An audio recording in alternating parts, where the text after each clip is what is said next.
Welcome back. I am Magic Mango de Tango, and today on this episode of Master Food Theater, we're gonna be drinking Mango Flossi with a Mango Lassi, eating some Indian food so we don't get too tossy. Don't worry, I'll tell you all about this because I'm the bossy.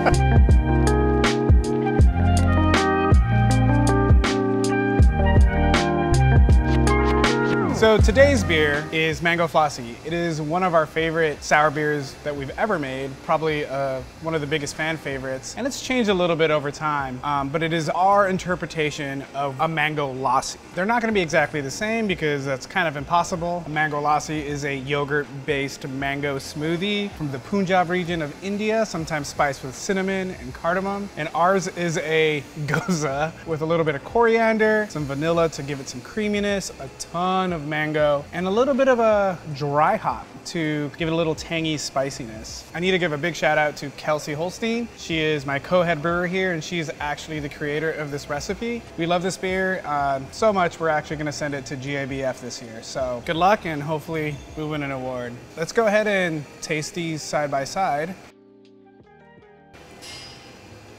Oh my God. Is it weird to say that the Flossi beer has more mango character than the actual smoothie? Oh, that's thick. Mango Lassi is liquid yogurt delight. Super mango-y, like soft, fluffy, ripe mangoes. I used to make mango ice cream as a kid, and it's the exact same flavor profile, but just drinkable as opposed to needing a spoon to eat it. You don't get as much depth though. It is kind of just the mango, the cream, the sweetness, and it's why it pairs so beautifully with Indian food.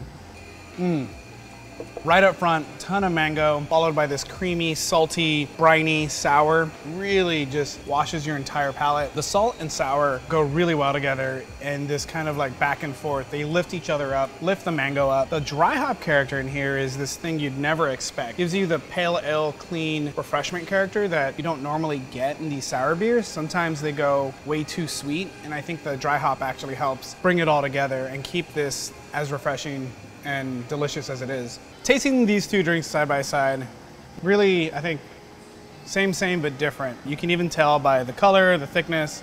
There's no way we could ever recreate the thickness of a yogurt-based smoothie in a beer. The base for Mango Flossi is pretty simple. Just a little bit of wheat and two-row. The wheat gives it body. Also a bunch of lactose in order to try to build up that creamy body. This is nothing but yogurt and lactose, so you need that. Some salt though, because this is a goza, and coriander go into the kettle. We do something different here. You can spice Mango Lassi with cinnamon, cardamom, pick your spices. There's no reason you couldn't. So we actually dry hopped this beer just a little bit.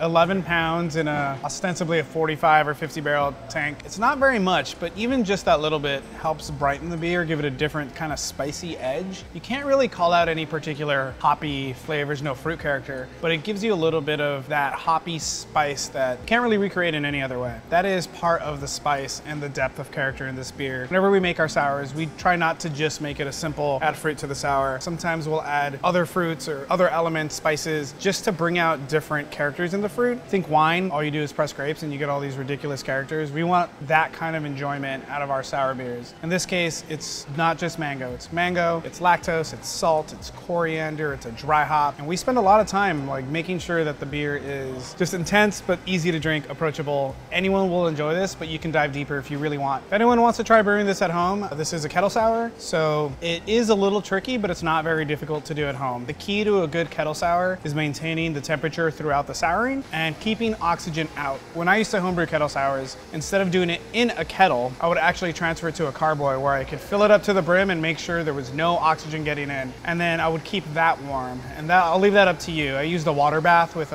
basically a sous vide. After it's done souring, you can pour it back into your kettle, boil away. And I think that's the best, cleanest way to do it at home. There are other methods. You can, cover the kettle, put saran wrap, do all these silly things, but you just need to make sure you don't get oxygen. That's where you get the kind of funky off flavors. So that's my tip of the day. We're riding high in these champagne skies. I don't know if those are the real lyrics to Fergie's song, but it sounds right.